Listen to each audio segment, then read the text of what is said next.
ونعوذ بالله من شرور أنفسنا ومن سيئات أعمالنا من يهده الله فلا مضل له ومن يضلله فلا هادي له ونشهد أن لا إله إلا الله وحده لا شريك له ونشهد أن سيدنا محمدا عبده ورسوله صلى الله عليه وعلى آله وصحبه وبارك وسلم تسليما كثيرا بقدر عزامة ذاتك في كل وقت وحين سبحانك لا علم لنا إلا ما علمتنا إنك أنت العليم الحكيم قال رب اشرح لي صدري ويسر لي أمري واحلل عقدة من لساني يفقهوا قولي ربي يسر ولا تعسر يا كريم ربي زدنا علما وارزقنا فهما اللهم افتح علينا بفتوح العارفين. Assalamualaikum warahmatullahi ta'ala wabarakatuh. Alhamdulillah tuan-tuan yang dimuliakan Allah Ta'ala, pertama-tama dan selamanya kita memanjatkan kesyukuran, puji dan puja kita pada Allah Ta'ala kerana melalui limpah kurnianya, pertolongannya, petunjuknya dan juga keberkatan pada hari ini, iaitu hari yang mana hari Isnin tadi, di hujung Isnin kita itu dapat melaksanakan kebaikan. Mudah-mudahan kebaikan dan taufik hidayah ini kekal ke atas kita sehinggalah kita kembali pada Allah Subhanahu wa taala. Jadi insya-Allah sebelum kita mulakan pengajian kita yang tertangguh sebulan lepas, insya-Allah kita mulakan balik dengan bacaan Ummul Kitab Al-Fatihah. A'udzubillahi minasyaitonirrajim. Bismillahirrahmanirrahim. Ar-Rahmanir-Rahim. Maliki yaumiddin. Iyyaka na'budu wa iyyaka nasta'in. Ihdinas siratal mustaqim. Siratal ladzina an'amta 'alaihim ghairil maghdubi 'alaihim waladdallin. Amin. Buka surat 26 tuan. Buka surat 26. Bismillahirrahmanirrahim. Qala Syekhul Musannif rahimahullah wa nafa'ana bihi wa 'ulumihi fid darain. Amin. Sebelum tu kita ulang kaji sikit lah berkenaan dengan sifat wujud, qidam dan baqa. Itu sifat wujud ialah satu sifat yang dibangsakan pada diri Allah, iaitu sifat kedirian, keberadaan diri Allah itu dalam bentuk zat yang tidak berjirim dan juga zat yang tidak berjisim. Jadi faham tak? Jirim kita terangkan, jirim ialah sesuatu yang mengambil ruangan dan lapangan, dan setiap jirim mestilah berjisim, iaitu sesuatu yang boleh terima oleh akal kita, boleh terima cantum dan terima pisah, itu jisim. Dan jisim tak terbagi pada dua, itu satu dia panggil jauhar murakkab, satu lagi jauhar firid ataupun jauhar farad. Jauhar murakkab ni maksudnya jauhar ataupun sesuatu yang boleh bersambung dua dan lebih, sesuatu yang boleh bersambung dua dan lebih lah. Mana contohnya apa ni, kayu ni, asalnya dulu meja ni sebuah kayu kan, tapi dia hasil daripada cantuman, boleh dicantum dan boleh dipisahkan. Kalau dipisahkan nanti kita jadi sebuah meja. Kalau pokok tu ditebang, dia sebatang pokok jadi pokok yang terbelah-belah. Kacang panjang lah, tentu ambil kacang panjang. Boleh tak kalau kacang panjang tu dipotong-potong? Boleh. Jadi kacang panjang enggak? Awak masak apa ini? Kacang panjang. Walaupun dah potong-potong kan. Tapi kalau seluar panjang dipotong-potong, seluar pendek.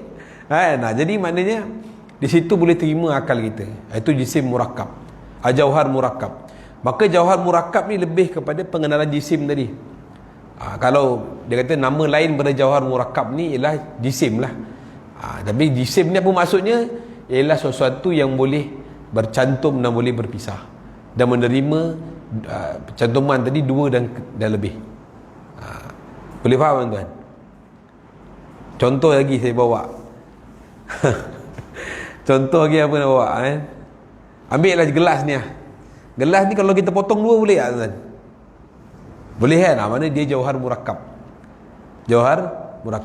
Dan gelas ni kalau pecah, kita cantum balik, ambil gam, campur balik. Boleh tak jadi gelas balik? Boleh lah. Dia ada teknik dia lah kan, cantuman sebagainya. Mana itu jauhar murakkab. Jauhar firid pula ataupun jauhar fard ialah suatu jauhar, sesuatu yang tak boleh terima bahagi lagi dah. Tak boleh terima lagi pembahagian. Seperti satu titik yang paling halus.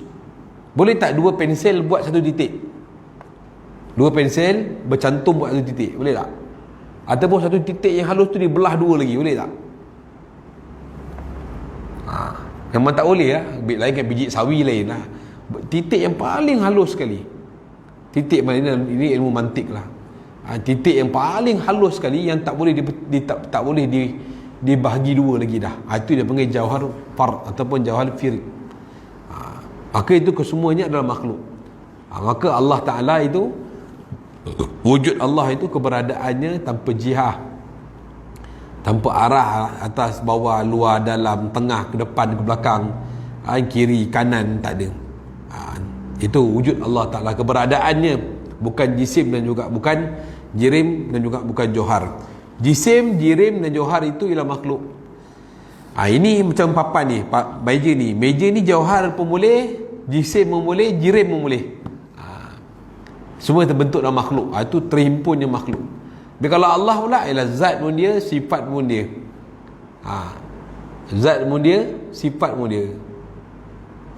Nanti kita akan masuklah perbahasan sifat ma'ni nanti.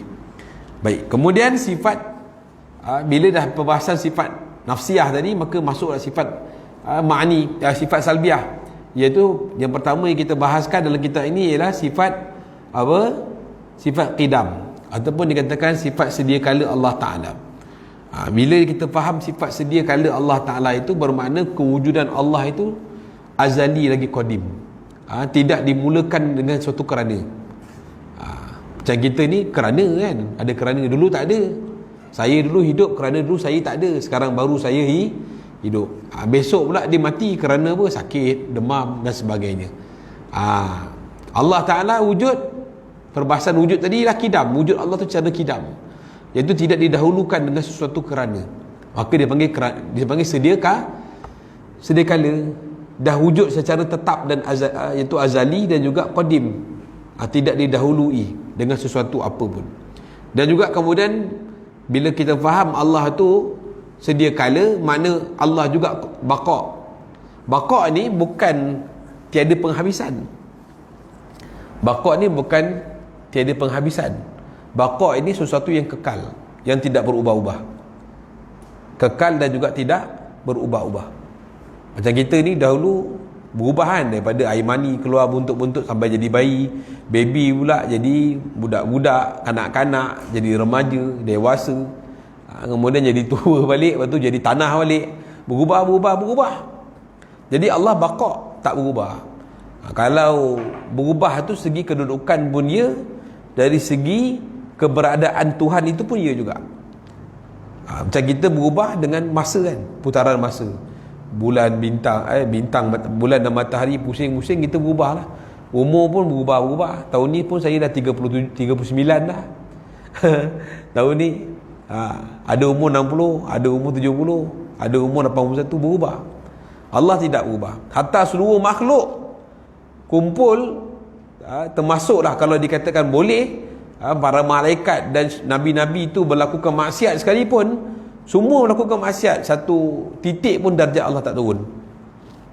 Satu titik pun darjat Allah tak turun, kerana Allah tak terkesan dengan ibadat makhluk dia.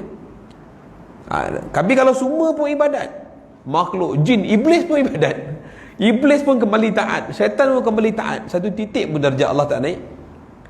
Kerana Allah tidak terkesan, tidak diberi kesan akan sesuatu kehidupan itu, makhluk itu. Jadi makhluk ni maksudnya, kalau pendek kata tuan, kita ni ada ke tak ada sama sisi Allah. Kan? Kita ni ada pun sama, tak ada pun Allah tak berubah. Itu pendek kasar cakap lah. Kita ni tak sedar diri. Kalau sedar diri, fahamlah. Kan? Mana kalau kita sedar diri ni, aku ni ya Allah, aku ni ada pun tak menaikkan darjat kau. Kalau tak ada pun tak menurunkan darjat kau. Jadi aku ni ada ke tak ada pun sama je sisi kau.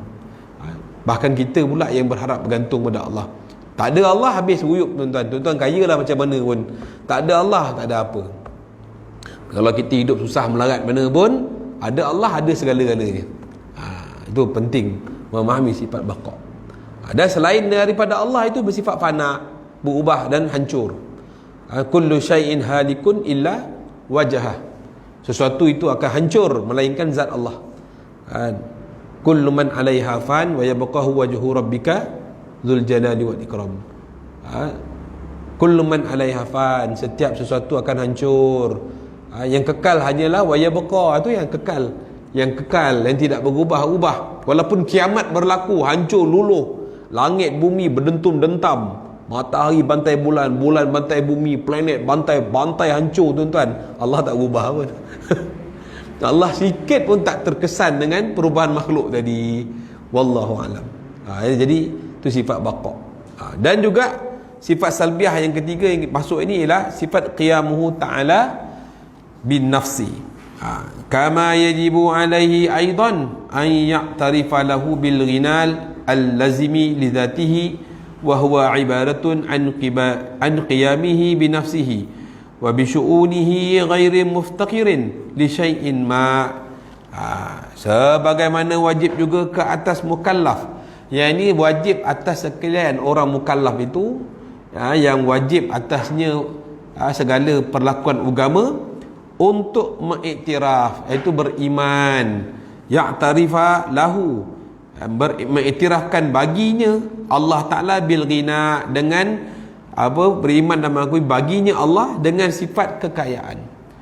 Ghina macam tu dalam apa ni, dalam kalau tuan-tuan ngaji pondok, Ustaz Asbi tahulah kan, dulu kalau tok guru dulu lepas belajar sifat 20, mereka akan masuk pembahagian carta kan, carta sifat 20. Daripada kalimah la ilaha illallah tu dia terbagi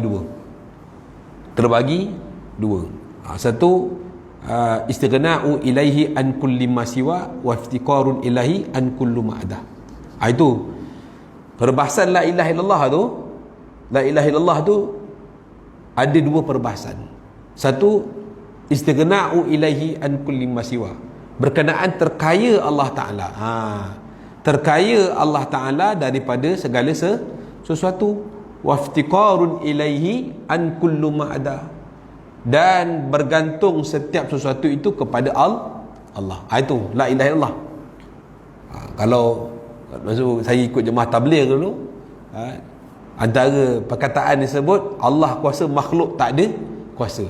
Ataupun sesuatu tidak mampu memberi mudarat manfaat melainkan Allah. Samalah, maksud dia samalah, penyampaian dia sama. Jadi itu tidak ada sesuatu. Istighna'u ilahi an kulli masiwa, terkaya Allah daripada segala sesuatu. Apa maksud dia? Itulah qiyamuhu ta'ala bi nafsi. Maksudnya terkaya di sini bukan Allah ada kaya tuan-tuan. Bukan Allah Ta'ala ada mes biji kan. Jadi kita disebah kaya itu pada harta kan. Kalau tunjuk kaya itu tak boleh, pasal dia hanya wujud pada akal saja. Kalau tunjuk kaya mana? Siapa boleh tunjuk kaya? Kaya boleh. Kaya itu apa? Kaya itu ialah wujud fi zihni saja, wujud pada akal saja. Tunjuk tak boleh. Ni kaya, dia motor tu motor. Kan? Dia rumah besar tu rumah aja. Jadi Allah kaya itu maksudnya Allah tidak berharap dan berhajat kepada segala sesuatu. Itu dia panggil sifat al-ghina. Qiyamuhu ta'ala, Allah Ta'ala berdiri dengan sendirinya, tidak memerlukan sekutu, la syarikalah, tidak memerlukan JV. JV kan, joint venture. Kan? Tidak memerlukan JV. Qiyamuhu buat alam ni JV. Nanti kita akan masuk bab wahdaniyah. Bab JV itu nanti dia akan masuk dalam burhan tamannu' dan burhan tawarrud. Itu ada perbahasan sikit. Jadi Allah SWT ghina di sini, Allah tidak berhajat kepada, pertama, pada menjadikan dia, pada menjadi dan menciptakan Allah. Kalau Allah Ta'ala itu berhajat, mana Allah Ta'ala itu keberadaannya tadi itu kerana ada support daripada sesuatu, maka sesuatu terlebih Allah daripada dia. Mana kalau Allah tu bukan berdiri dengan sendiri, maksudnya Allah tu ada suatu zat lain yang menciptakannya. Jadi tak boleh katakan Allah tu Tuhan. sudah tentulah yang menciptakan Allah tu lebih pada Tuhan pada Allah. Boleh faham? Macam kita lah, tuan-tuan kan, tuan-tuan kan, kita ni orang tua-tua dulu kata apa, setiap kejayaan seorang lelaki ada wanita di belakang dia. Cewa kan, betul kan, setiap kejayaan seorang lelaki ada wanita di belakang. Mana dia tak boleh, dia tak boleh nak pergi seorang-seorang. Mana kekuatan lelaki ni pada wanita. Kalau dia seorang-seorang tu mungkin dia lembik kan. Tapi kalau ada wanita belakang, dia tegak kan. Ada bini dia lagi dia tegak kan. Macam tu lah lebih kurang. Jadi Allah SWT tidak begitu. Tidak ada sesuatu yang memayungi ataupun menempati Allah. Qiyamuhu ta'ala binafsi juga bermaksud bahawa Allah SWT tidak dipengaruhi oleh sesuatu. Tidak dipengaruhi oleh sesuatu pun boleh. Contohnya ada lafaz-lafaz mengatakan apa? Allahumma salli Muhammad, Allah Subhanahu wa taala itu apa? Ada tempat. Ada tempat. Mana sesuatu tu telah mempengaruhi Allah. Tempat itu mempengaruhi Allah. Allah boleh dipengaruhi tak? Allah tak boleh dipengaruhi. Kalau Allah nak masukkan semua masuk neraka, boleh tak? Boleh, tak ada masalah. Sebab Allah tak boleh dipengaruhi. Kalau Allah nak masukkan semua masuk syurga, boleh tak? Pun boleh. Kalau Allah nak masukkan semua orang solat masuk neraka, boleh tak? Pun boleh juga. Semua orang buat maksiat masuk syurga, boleh tak? Pun boleh juga. Pasal Allah tidak terikat. Allah tidak terikat. La yus'alu amma yaf'alu wa hum yus'alun. Kami tidak ditanya tentang apa yang kami buat. Kamulah yang akan ditanya tentang apa yang kamu buat. Benar, Allah nak buat suka hati Allah. Namun Allah ada situ ada satu lagi hukum syarak. Hukum yang mana menunjukkan Allah SWT itu bersifat rahmat dan bersifat adil. Nanti Allah Ta'ala masukkan sesiapa dalam syurga pada orang yang melakukan taat. Mana di situ menunjukkan Allah redha, mana Allah masukkan di syurga. Neraka Allah tu menunjukkan kemuliaan Allah. Neraka yang Allah cipta tu menunjukkan kemuliaan. Sebab di situ menzahirkan sifat adil Allah. Nama Allah Al-Adil.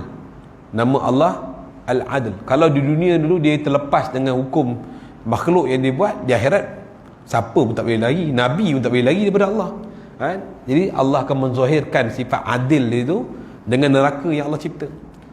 Dan Allah SWT tidak dipengaruhi. Neraka pun Allah tak dipengaruhi, syurga pun Allah tidak dipengaruhi, Arasy pun tidak dipengaruhi.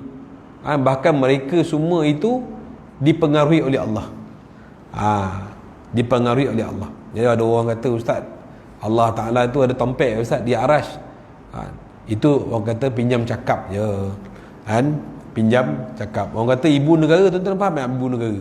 Oh, situ ada ibu ke? Negaranya ada ibu ke? Oh, mana ada ibu lah. Bukan, mana situlah pusat pentadbiran. Begitulah kalau kita kata Arasy itu pentadbiran alam ini di Arasy Allah. Bukan Allah mentadbir itu nak menunjukkan keluasan pentadbiran Allah itu digambarkan dengan Arasy itu. Bukan Allah duduk kat situ. Baik. Kemudian maksudnya ialah baginya dengan sifat-sifat kekayaan al-ghina melazimi zatnya, iaitu sifat qidam bererti wujud Allah. Sifat ghina itu ialah tidak memerlukan kepada sesiapa pun. Sabit bagi zat Allah Ta'ala, ia merupakan satu sifat salbiah yang menafikan kekurangan pada zatnya. Allah Ta'ala berfirman, ya ayuhan nasu antumul fuqara'u ilallah wallahu huwal ghaniyul hamid. Itu Allah kata dalam Quran, ya ayuhan nas, wahai sekalian manusia, antumul fuqara ilallah, kamu semua ni berhajat, bergantung pada Allah. Itu dah fakir. Fakir ni ialah sesuatu yang berhajat, sesuatu yang berhajat. Nanti dia akan masuk buat iftiqarun ilahi an kullu ma ada. Tu waftiqarun tu maksudnya dia sesuatu itu bergantung harap kepada Allah Ta'ala. Dan sesungguhnya Allah SWT itu wal ghani, dan dialah yang ghani, iaitu terkaya, yang maha kaya, al-hamid, ghaniyul hamid, dan juga yang maha terpuji.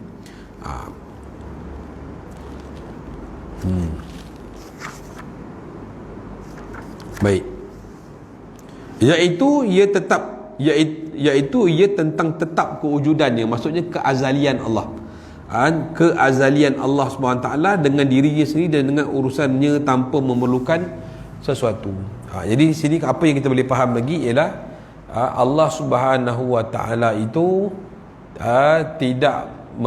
pertama tidak memerlukan sekutu, kemudian tidak memerlukan pada mengijadkan Allah, maksudnya pada menjadikan Allah Ta'ala.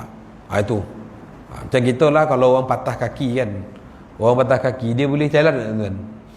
Kalau ada tongkat dia boleh berjalan. Jadi Allah tak perlukan tongkat, tak perlu, maksudnya tak perlu sokongan apa pun. Pada perbuatan Allah itu hanya Allah yang buat. Fa'alul lima yurid, dia akan buat apa yang dia nak saja. Tidak dipengaruhi. Kalau kita mesyuarat lah, kalau kita mesyuarat, kita tak boleh, pengurusi tak boleh buat pengurusan seorang, mana kena terima sepakat daripada mesyuarat tadi ataupun majoriti. Sepakat tu lagi bagus lah, mana semua sepakat bagus. Kalau tak sepakat pun majoriti lah, mana majoriti yang setuju kita buat. Tapi Allah Ta'ala tak tanya, so aku nak buat alam ni macam okey tak? Tak boleh, tak okey tak. Allah Ta'ala buat saja. Qiyamuhu ta'ala binafsi, berdiri Allah SWT. Dan keberadaan Allah tadi tu akan balik perbincangan dia tadi, untuk melengkapkan perbincangan qiyamuhu ta'ala binafsi, maka boleh lihat pada perbahasan sifat qidam dan juga sifat baqa. Itu maksudnya. Dan Allah SWT kalau difahami sifat Allah tu qiyamuhu ta'ala binafsi, maka Allah Subhanahu Wa Ta'ala mustahil Allah Subhanahu Wa Ta'ala qiyamuhu ta'ala bighairihi, iaitu berdiri Allah SWT dengan selainnya. Tadi binafsi maksud diri dia, bighairihi ini maksudnya dengan selain daripadanya. Maknanya ada yang dua, Allah dua, tiga. Nanti akan dimatikan hujah dua, tiga Tuhan tu dalam sifat wahdaniyah nanti. Dimatikan. Sebab ada orang orientalis, dia tak boleh terima. Dia tak boleh terima. Mana kenalah orientalis tu agama Kristian pula. Lagi dia tak boleh terima. Dia kata, tak boleh, Tuhan tu tiga, dia kata. Kalau kita pula Tuhan lebih daripada satu, tak boleh masuk akal. Bawa kereta dua steering pun tak boleh fikir. Kapal kan, dua-dua kapten, dua-dua ada pengalaman bawa kapal, seorang 40 tahun, seorang 50 tahun. Dua-dua bawa kapal, pegang steering, tuan-tuan. Steering satu je, dua kapten pegang. Apa jadi tuan-tuan kapal ni? Sehebat-hebat kapten pun, kalau dua orang dalam kapal, tuan-tuan, terbalik kapal tu. Kalau kita pun dengar, ada kapten, ada dua kapten yang akan bawa kita dalam terbang. Saya tak berani, saya turun dulu. Hancur. Hancur tuan. Nasib baiklah kapal terbang tu ada co-pilot. Itu co-pilot tu dia pun tak boleh buat urusan, dia pun tak boleh. Dia tu hanya membantu saja. Yang betul-betul pilot tu je. Kalau dua bawa kereta dua steering, dua-dua tu ada steering tuan. Macam ni tuan, jalan tayar semua kat atas. Jadi Allah tu kalau dua, kalau Tuhan tu dua, la fasadata lah. Hancur alam ni tuan. Jadi kewujudan Allah Ta'ala, zatnya itu dengan dirinya sendiri dan dengan urusannya tanpa memerlukan sesuatu. Boleh faham tuan sifat qiyamuhu ta'ala binafsi. Kemudian sifat wahdaniyah. Sifat wahdaniyah. Sebab kita panggil sifat wahdaniyah.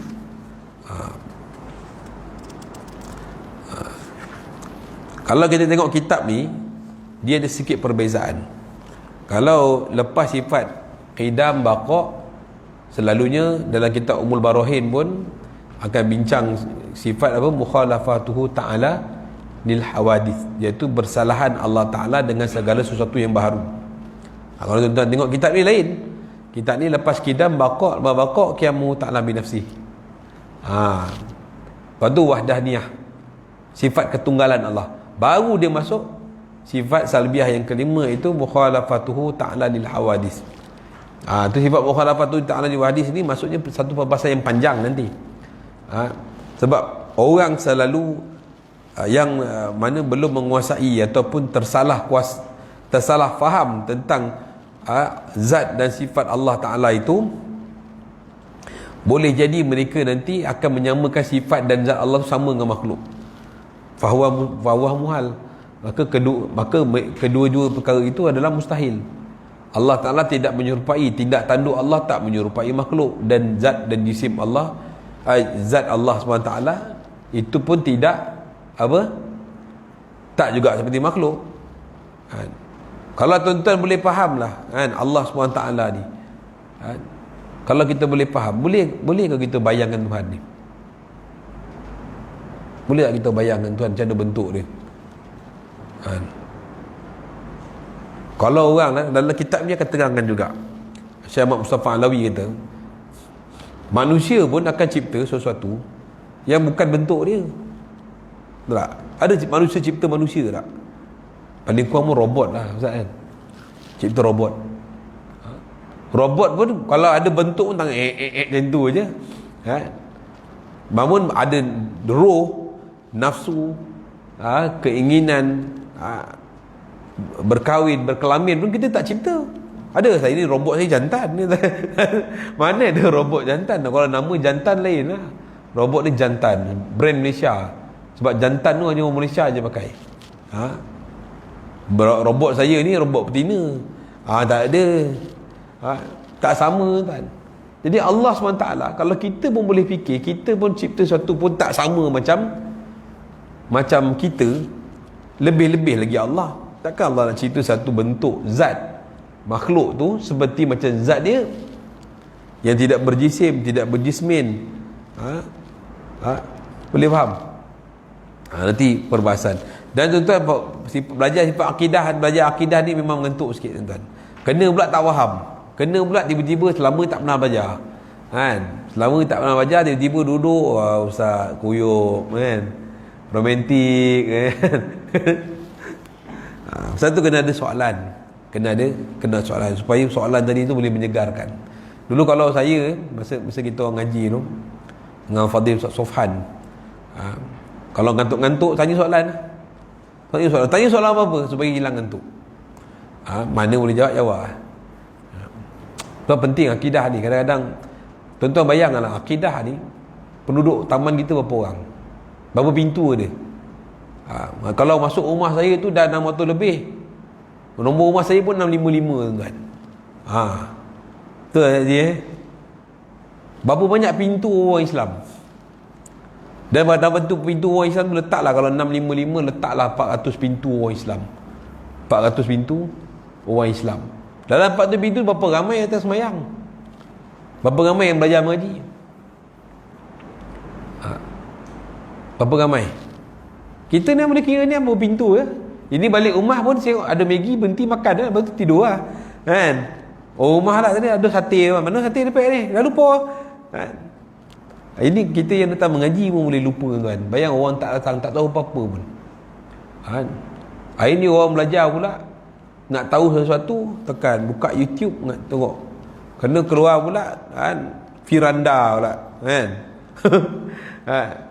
Tokoh-tokoh Wahabi di Indonesia keluar, sesungguhnya Tuhan tu berada di atas langit, dia kata kan? Setiap 1/4 malam Allah turun ke langit dunia untuk mendengar permohonan hamba-Nya dan mengabulkan doa-doa hamba-Nya. Kemudian Allah naik kembali. Dia kata turun naik itu. Kalau kita pula ahli sunnah jemaah, kalau Allah dah turun, bila masa Allah nak naik pula? Setiap masa, setiap 1/4 malam tu. Kejap Malaysia, kejap Thailand, kejap Burma, kejap mana, bila masa nak naik pula Tuhan. Dah elok-elok naik tu, dah naik, dah duduk kat atas, turun pula, tak dapat naik lah. Sebab masa kan berubah. 1/4 malam tu ada kat bilik. Sekarang pun ada 1/4 malam. Mungkin dekat New Zealand ke, mungkin dekat Togo ke, mungkin dekat apa, selatan Fiji sana, 1/4 malam. Sebab kita ni baru malam, dia dah malam ni, dah nak pagi subuh dah. Matahari kan, dia tenggelam. Bila tenggelam ni, sekarang contoh pukul 8.30. Dia orang mungkin dah 3-4 pagi. 3-4 pagi. Mekah sekarang tolak 5 jam. Sekarang pukul apa? Baru pukul 1, 2, 3, 4, 5. Baru pukul 4 lebih. 4 petang kan? 40 petang. 4 apa? 4.30 petang. Fiji bawah New Zealand, Komoro kan? Dekat Oamaru kan? Oamaru dekat apa? Dekat New Zealand tu. Tu dah saya rasa dah pukul 3 pagi, 4 pagi dah. Mana besar alam ni tuan. Jadi kalau Allah SWT tu dia turun 1/4 malam atau 1/3 malam, bila masa Tuhan nak naik, itu yang orang tak faham. Perbahasan-perbahasan yang begini dipanggil perbahasan ilmu kalam, yang agak rumit, yang dalam. Selalu perbahasan-perbahasan begini memang memang ada untuk mentanzihkan Allah. Tanzih ni maksud apa? Mensucikan Allah. Mensucikan Allah daripada segala kekurangan yang tak layak pada diri Allah SWT. Seperti ada jisim, bahkan ada mujassimah yang soreh. Dia kata Allah Ta'ala ni orang lelaki. Allah Ta'ala ni muka rupa seperti Amrab. Amrab ni maksudnya apa? Lelaki yang belum tumbuh janggut. Amrab. Jangan ditanya tentang kelaminnya je. Jangan janggut je. Ada lagi perbahasan tu, perbahasan pelik. Dia nak mengisbatkan Allah tu macam berhala juga. Dia nak jadikan Allah Ta'ala tu seperti satu bentuk monumen yang boleh dikesembah. Dan kita menyembah Allah kerana zat Allah, yang kita boleh faham. Kita belajar akidah tuan-tuan, belajar akidah ni sebenarnya bukan untuk buat research, nak mengkaji bentuk jisim Allah, bagaimana zat Allah Ta'ala tu, tidak. Sekadar faham sudah. Contoh tuan-tuan, macam sifat Allah sedia kala. Apa tuan-tuan faham dengan sedia kala? Sedia kala tu Ustaz, sedia kala memang dah ada dah. Sudah. Tak payah sedia kala Allah. Kita ni tak sedia kala, kita ni sifat udus. Kita ni dulu ada kat dunia ni sebab mak ayah kita tak boleh, Allah Ta'ala takkan macam tu pula. Sudah, orang jalan ke depan, esok kita semua Costa dia jalan tuan-tuan. Dah jalan macam muwak je, Michael Jackson dah. Ni dah biong. Benda yang tak payah fikir dalam-dalam, tak perlu, just hanya tahu sudah. Faham? Allah itu sedia kala, alhamdulillah. Allah tu kekal. Apa pula bila hancur alam ni, Allah saja yang kekal. Macam mana tu? Habis Allah tu duduk kat mana? Kalau alam ni hancur, nak duduk mana pula Tuhan? Itu perbahasan-perbahasan yang akan timbul kepada mereka-mereka yang tak pernah mengaji, yang tak pernah buka kitab, duduk dengan tanya soalan begini. Itu yang selalunya akan fail dalam bab akidah. Bab akidah fail. Solat semua semayang, alhamdulillah. Bertahun haji semayang dah, 50 tahun dah semayang, alhamdulillah. Kenal tak Allah? Allah tu Tuhan. Yalah, Tuhan tu apa? Tuhan tu Allah lah. 40 tahun Allah Tuhan, Tuhan Allah. Allah Tuhan, Tuhan Allah. Itu je lah. Tak tahu apa. Tapi bab dunia bagilah. Ini kalau RM10 ni masuk saham ni, sampai bila anda menghadap jam ni, tambah-tambah RM1 satu hari ni. Tahu pula dia bab duit, dia tahu nilai duit, dia tahu fungsi duit, dia tahu apa penggunaannya. Tapi Allah yang selama bagi rezeki pada dia, bagi makan minum, bagi umur, bagi isteri, tak nak ambil tahu. Semayang je lah. Kan payah kan akhirat sekarang. Macam tu lah. Masuk neraka. 50 tahun ibadat kerana takut masuk neraka je tuan. So 50 tahun ibadat kerana takut masuk neraka saja. Bukan kerana Allah tu. Bukan dia kerana sembahyang, itu kerana Allah. Sampai bila tuan-tuan kita nak ibadat kita tu kerana takut dengan makhluk, kerana nakkan sesuatu yang dipengaruhi oleh nafsu, syurga dan sebagainya. Tak nak ke kita ubah kehidupan kita jadi sebagai hamba? Kenapa awak solat? Kerana solat itu menggembirakan Allah. Dah. Saya solat kenapa? Nak menggembirakan Allah je. Kenapa awak berpuasa? Saya berpuasa kerana itulah perintah Allah yang wajib bagi saya untuk laksanakan. Akhirnya orang-orang yang begini, dia akan faham pelaksanaan ibadah tadi tu hanya kerana kekasih. Kerana kekasih. Itu bila ada setengah-setengah kalam ulama', kalam-kalam ulama' yang disalah tafsir, seperti kata apa, solat ni dah tak payah dah, kata. Saya ni solat dah tak payah dah. Bukan solat tu tak payah, maksudnya dia tak payah solat. Maksudnya solat tadi itu bukan kerana beban lagi dah. Ini kita semayang kerana beban, kerana payah. Dalam waktu pula dah langkah libut kita kan. Tapi orang yang dah tak payah solat tu dah tak susah nak solat. Solat tu bukan kerana bukan masalah rukun, syarat dan sebagainya, itu dah selesai dah. Solat tadi kerana kecintaan, kerana nak mengenal Allah, kerana nak gembirakan Allah.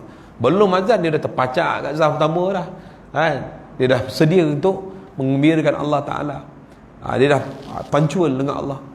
Ini kekasih Allah. Bukan lagi kerana takut neraka, bukan lagi kerana nakkan syurga, tak ada lagi lah, kerana kekasih je. Kalau Allah tak bagi dia apa-apa pun, dia akan solat juga. Kalau Allah bagi dia kata kau masuk neraka, dia solat juga. Awak ni masuk neraka ni, tak apalah saya sembahyang juga. Pasal apa? Saya ni hamba, kan? Saya hamba je. Kalau Tuhan nak masuk neraka tu suka hati dia lah, kan? Saya hamba kena taat lah dengan Allah. Tu tahap kehambaan, kecintaan. Bukan lagi beban, bukan lagi kepayahan, bukan lagi struggle, tak ada. Dia hanya buat dengan kerana kesungguhan, kerana kecintaan. Kecintaan dia tadi pada Allah tu yang menolak dia menuju pada Allah. Biarlah orang tak suka, biarlah orang cemuh. Ada Nabi kata apa? Berzikirlah pada Allah sehingga orang kata kamu ni gila. Gila tu maksudnya orang pun tak suka perbuatan kita, tapi kita buat juga kerana gila dengan Allah, cinta dengan Allah Ta'ala. Bukan gila makan sampah, tuan-tuan faham? Ini orang faham gila makan sampah ni, kata bukan. Gila tu maksudnya dah mabuk cinta dengan Allah. Dah tak solat, solat dia tu dah mudah, kan? Bukan ditanggung beban macam budak-budak kan. Dah solat long, belum pergi pukul berapa dah 3 ni, nantilah, tu susah lah. Dia solat juga tapi dalam keadaan payah, kan? Inna salata lakabiratun illa 'alal khashiin. Sesungguhnya solat tu amatlah berat kecuali orang yang khusyuk. Khusyuk tu orang yang dah tak berat bagi dia, dah seronok kan?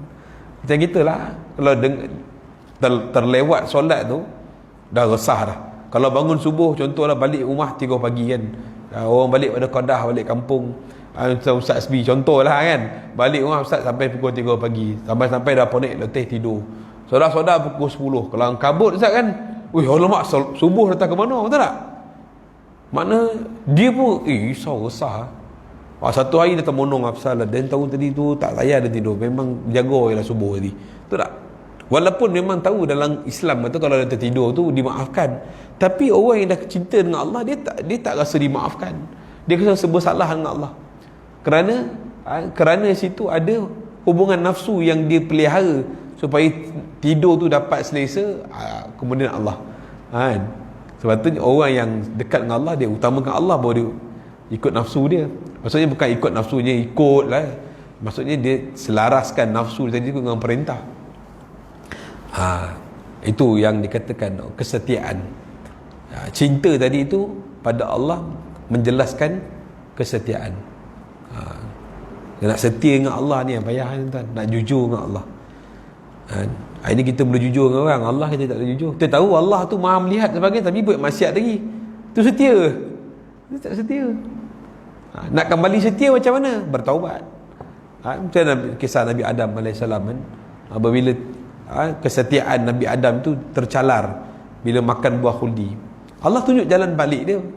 Allah tunjuk jalan balik untuk setia tadi tu dengan taubat, dengan bertaubat pada Allah. Satu Nabi Adam AS turun ke muka bumi bukan dengan gendang, tuan, bukan dengan perarakan, tapi turun ke bumi dengan tangisan air mata. Tangisan air mata, tercalarnya kesetiaan daripada Allah. Itu satu taubat. Setiap hamba yang kembali pada Allah, yang sedar dosanya, taubat itulah mengembalikan kesetiaan dia pada Allah. Saya baca satu buku syair, syair sufi, perkataannya dia syair Parsi. Dia kata apa? Syair tu dia kata, mungkin saja kamu boleh bosan, mungkin saja kamu boleh bosan untuk bertaubat, tapi Allah, ketahuilah Allah tak pernah bosan untuk mengampunkan kamu. Mana memang itulah jalan orang untuk dekat dengan Allah, tak ada jalan lain, kena taubat pada Allah. Walaupun dia dah ibadat, walaupun dah sufi, dia taubat lagi. Sebab taubat dengan istighfar ni, taubat ni dia punya amalan boleh jadi lebih ikhlas daripada solat. Faham tak? Boleh jadi ikhlas daripada solat. Sebab orang yang bertaubat, dia menyadari kesalahan dia dan dia terima itu salah dia, dan dia meletakkan supaya Allah menerima dia. Kalau solat tu mungkin kita rasa kita buat baik, kan? Kita buat baik, Allah aku buat baik, aku dah soleh ya Allah, kan? Tapi orang yang bertaubat itu, orang yang bertaubat, dia tahu dia salah, tapi dan dia terima salah. Ya Allah, aku ni tak patutlah, sebagai hamba aku tak patut macam ni, ya Allah, ampun dosa aku, ya Allah, aku sedar.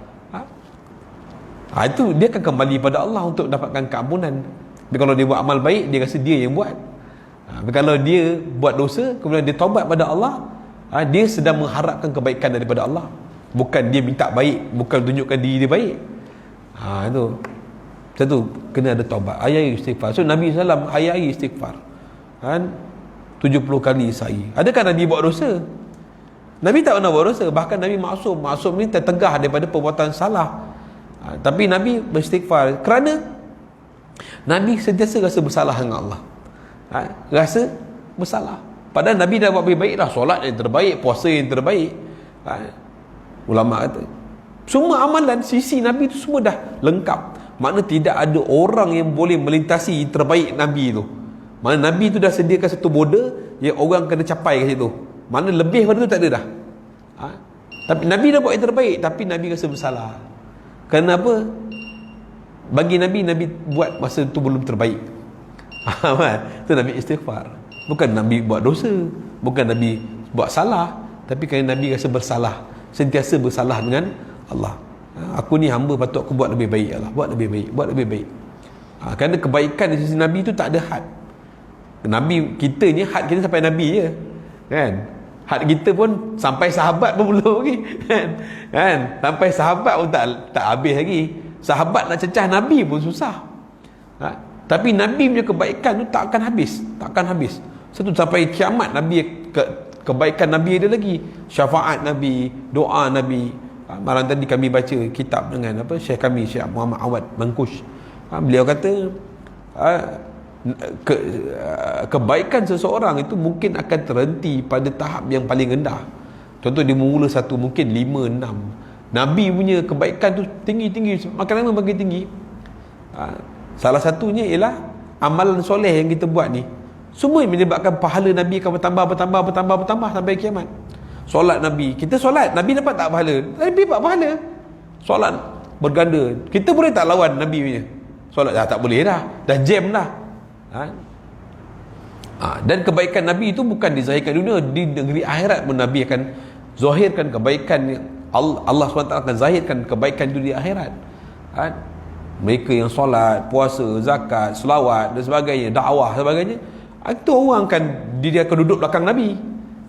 Nabi akan jadi benteng dia. Dan mereka yang nak melintas sirat pun Nabi akan doa, Rabbi salim salim, Allahumma salim salim, Allahumma salim Rabbi ya salim salim.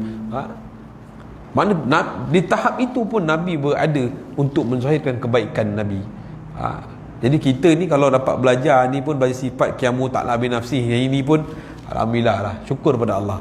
Ramai-ramai penduduk mempelai impian ni berapa kerat dia datang.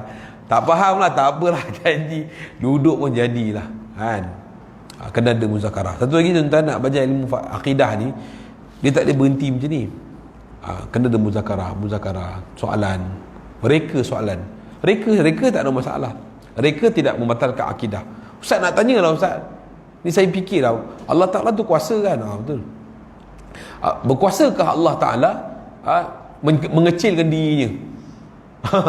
Faham tak? Ada orang soalan tanya tu, Ustaz, Allah berkuasa tak? Allah tu maha besar Ustaz. Ya, maha besar. Boleh tak Allah kecilkan badan dia? Itu di situ kena fahamkan apa maksud akbar di situ. Akbar tu adakah pada jisim dan jirim? Pada Allah tu tidak berjisim dan berjirim. Jadi kalau Allah tu besar, dia disembahkan dengan bentuk, maka akan sabit dengan jirim dan jisim. Jadi besar di situ ialah apa?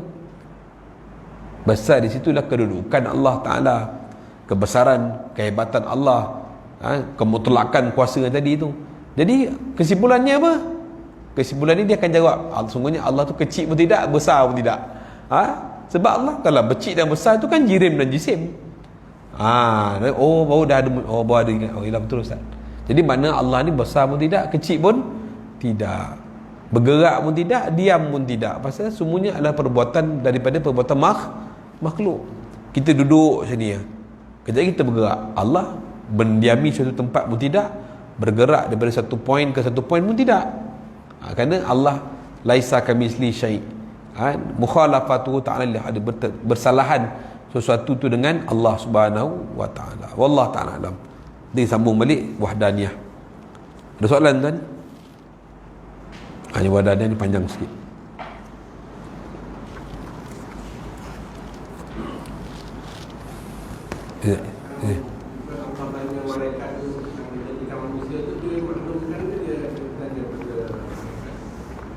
Memang Allah kata dengan malaikat. Cuma Allah SWT kata dengan malaikat tadi tu akan ada perbahasan. Di sini dia katakan sifat kalam Allah, perbahasan pada sifat kalam. Allah Ta'ala berbicara dengan sifat kalam. Kita berbicara dengan mulut. Allah berbicara dengan sifat kalam. Yang wujud ialah kalam pada diri Allah aja. Allah tak direct kata dengan makhluk. Oh, makhluk sekian-sekian. Oh, tidak. Di sini ulama kata ada dua keadaan yang boleh diterima pada akal kita. Pertama iaitu Allah Ta'ala memberi kemampuan pada hamba atau malaikat tadi memahami apa kalam Allah, memahami kalam yang ada diri pada Allah. Sebab kalam Allah ni tiada awal, tidak ada akhir, tidak tarkib, maksudnya tidak bersusun-susun. Macam kita ada susun kan. Lepas tu Allah punya wala biharfin wala bisautin, tidak berhuruf dan tidak bersuara, seperti makhluk lah. Mana Allah tak ada suara macam makhluk.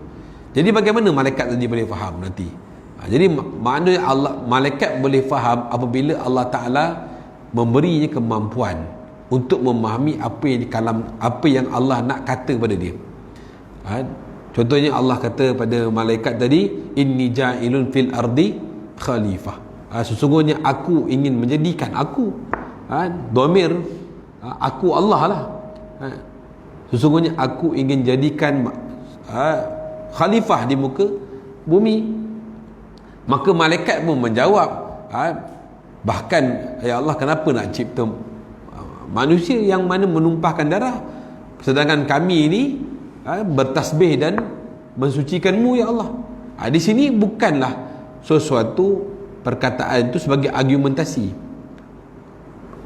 Kenapa kau cipta ya Allah, bukan. Tapi nak bagi tahu bagaimana orang yang malaikat tadi tanya tadi, bagaimana orang yang begini ingin boleh mentadbir bumi, sedangkan kami ni kalau ikut dari segi kelayakan ketaatan tu ada pada Allah, pada malaikat. Maka Allah kata, sungguhnya aku ni mengetahui, aku lebih mengetahui daripada apa yang kamu ketahui. Kemudian apa malaikat jawab? Subhanakala ilma lana illa ma'lamtana. Kami tak tahu apa sebenarnya kau nak buat ya Allah.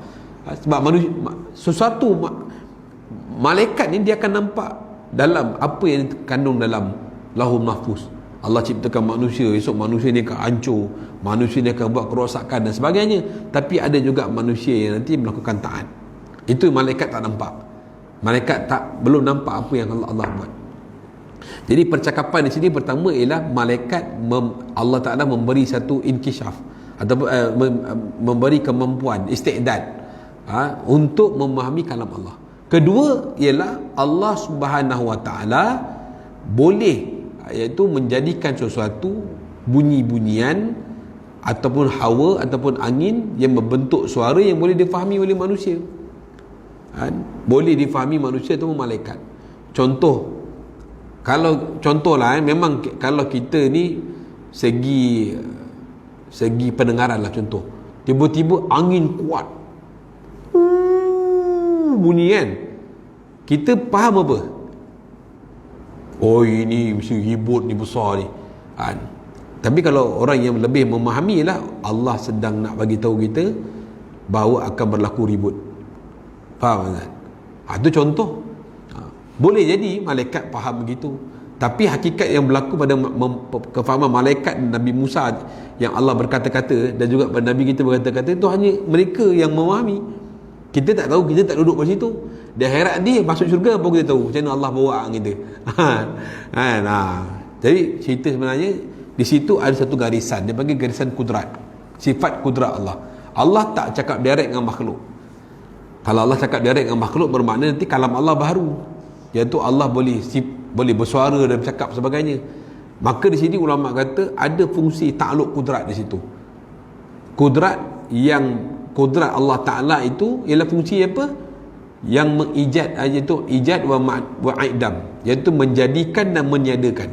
Iaitu Allah Ta'ala, kudrat Allah Ta'ala menjadikan kemampuan pada makhluk untuk memahami kepada kalam Allah. Dan ataupun Allah Ta'ala dengan ijad, dengan kudrat Allah Ta'ala itu ijad, itu menjadikan sesuatu bahasa ataupun angin, bayu yang boleh menyampaikan bentuk bunyian agar orang tadi boleh faham atau malaikat tadi boleh faham. Faham ni? Ada soalan?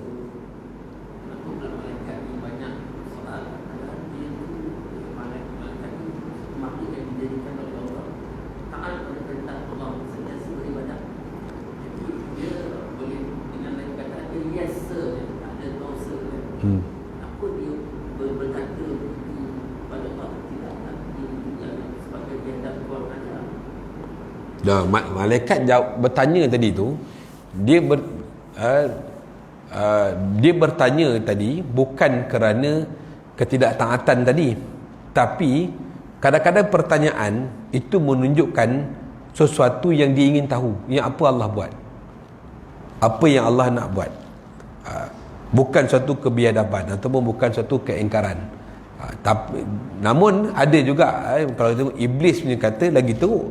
Iblis terus pernyataan terus, khalaqtani minan nar wa khalaqtahu min tin, ana khairu minhu, terus direct, aku lebih baik daripada dia. Tapi malaikat tadi dia bertanya pada Allah, kenapa yang kau nak cipta orang macam ni? Nak tahu apa hikmah dia. Sebab hikmahnya nanti ialah bila Allah cipta baru dia tahu. Macam tu Allah kata, inni alamu bima, Allah kata apa? Sesungguhnya aku lebih mengetahui daripada apa yang kamu ketahui. Aku lebih mengetahui dan kamu tidak mengetahui. Bermaksud di sini untuk mengetahui perkara tersebut, tunggu aku cipta dulu, baru kamu akan ketahui bagaimana, apa kehebatan pada manusia yang aku letak. Itu bila Allah Ta'ala cipta Nabi Adam AS. Bila Nabi Adam AS Allah jadikan, maka Allah ajar tentang asma-asma Allah, nama-nama Allah, Al-Musawwir, Al-Khalq. Barulah malaikat tadi nampak, oh patutlah Allah jadikan makhluk Nabi Adam AS sebagai khalifah, pasal dia mengetahui asma Allah. Padahal mereka dahulu tidak mengetahui asma Allah. Dan asma Allah yang paling hebat yang mereka ketahui ialah semasa Nabi Adam keluar daripada syurga, iaitu nama asma Allah Al-Ghafur. Yang mereka dalam tu ialah nama Allah Al-Musawwir, Al-Khalq, lagi apa lagi Allah bagi Al-Fatir, Al-Mujib, dan sebagainya, yang menerima doa dan sebagainya. Tu dalam syurga saja. Tapi bila mereka keluar syurga, lagi banyak nama-nama Allah, Al-Adil, Ar-Rahmah, Ar-Rahman, Ar-Rahim, semua keluar. Di situ mereka akan mentajallikan lagi sifat Allah. Jadi pertanyaan mereka itu ialah pertanyaan hikmah. Apa yang hikmah yang kau nak buat pada alam ni? Tapi bila Nabi Adam dijadikan, maka barulah nampak hikmahnya, iaitu mereka sendiri pun mengetahui nama-nama Allah SWT yang mereka tak tahu sebelum tu. Jadi bukanlah soalan pertanyaan tadi itu menunjukkan satu keingkaran. Kalau satu lagi, malaikat ini memang kalau segi ibadah dia dan sebagainya di situ memang lebih dimuliakan, lebih diterima kerana kesucian dia, kemaksumannya.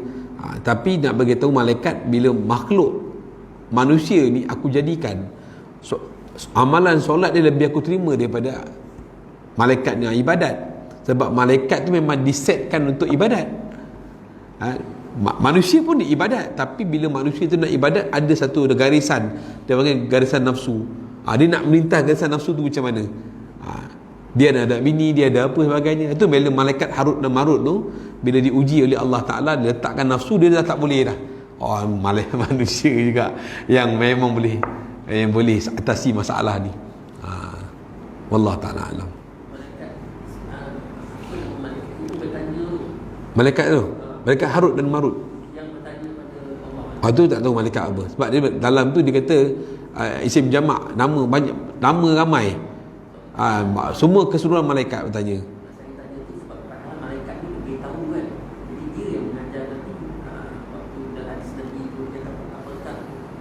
Islam kan, malaikat menyamar jadi ini kan, sahabat Nabi tak tahu kan, itulah dia Jibril.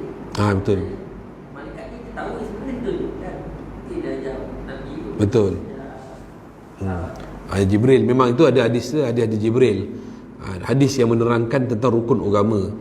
Jadi bila Jibril AS turun, itu diperintah oleh Allah Ta'ala supaya Nabi menjawab semua soalan yang dihantar oleh Jibril.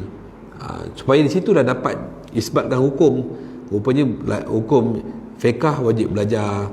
Untuk tegakkan Islam kena tahu hukum fiqh. Untuk beriman kena belajar perkara iman. Kemudian perkara ihsan kena belajar. Di situ sebagai perkara yang wajibat untuk atas sekalian manusia untuk belajar. Mana Nabi pun diajar pada masa itu untuk dengan persoalan itu diajar. Bila manusia, macam umat Nabi SAW itu kena faham lah. Orang Nabi pun belajar. Takkanlah umat dia duduk wayang kaki sila panggung je. Mestilah belajar juga. Baik, yuk, insyaAllah. Ada soalan lagi? Wallah ta'ala alam. Apa yang baik tanda pada Allah, yang tak baik tak kelemahan di saya sendiri. Sudah mesti kita tasbih kifarah. Subhanallah bihamdi, subhanakallahumma wa bihamdika, asyhadu an la ilaha illa anta, astaghfiruka wa atubu ilaih. Subhana rabbika rabbil izzati amma yasifun, wa salamun alal mursalin, walhamdulillahi rabbil alamin.